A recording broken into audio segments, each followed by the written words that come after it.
திருவள்ளூரில் நகர் ஊரமைப்பு உதவி இயக்குநர் அலுவலகத்தில் லஞ்ச ஒழிப்பு போலீசார் தீவிர சோதனையில் ஈடுபட்டுள்ளனர். கூடுதல் விவரங்களை எமது செய்தியாளர் மோகன் வழங்க கேட்கலாம். மோகன், வணக்கம். இது தொடர்பான விவரங்கள். வணக்கம் நிகிதா. அதாவது இந்த பண்டிகை காலம் என்றாலே அதிகப்படியான பரிசு பொருட்களை அரசு ஊழியர்கள் வாங்குகிறார்கள் என்ற ஒரு குற்றச்சாட்டு இருக்கும் நிலையில் தமிழ்நாடு முழுவதும் பார்த்தோம்னால் இன்று லஞ்ச ஒழிப்புத்துறை போலீசார் பல்வேறு இடங்களில் அதிரடி சோதனையானதை நடத்தி வருகின்றனர். அதில் ஒரு பகுதியாக பார்க்க போனோம்னால் இந்த திருவள்ளூர் பகுதியில் ஆயில் மில் பகுதியில் அமைந்துள்ள ராஜாஜிபுரம் என்ற பகுதியில் நகர் ஊரமைப்பு உதவி இயக்குநர் அலுவலகத்தில் லஞ்ச ஒழிப்பு போலீசார், அதாவது டிஎஸ்பி கணேசன் தலைமையிலான சுமார் 1 மணி நேரத்திற்கும் மேலாக சோதனையில் ஈடுபட்டு வருகின்றனர்.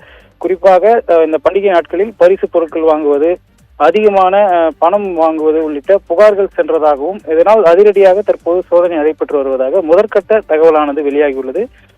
மேலும் ஊழியர்களை வெளியே அமர வைத்துவிட்டு கோப்புகளை சரிபார்த்து வருவது, அதாவது அந்த கோப்புகளுக்கு ஏதேனும் பணம் வாங்கினார்களா, கையூட்டு பெற்றனரா என்பதை குறித்து ஆய்வு மேற்கொண்டு வருகின்றனர். நிகிதா, முழுமையான தகவல் சோதனை முடிவுக்கு பின்பே தெரிய வரும் என அதிகாரிகள் தரப்பில் தெரிவிக்கப்பட்டுள்ளது. நிகிதா.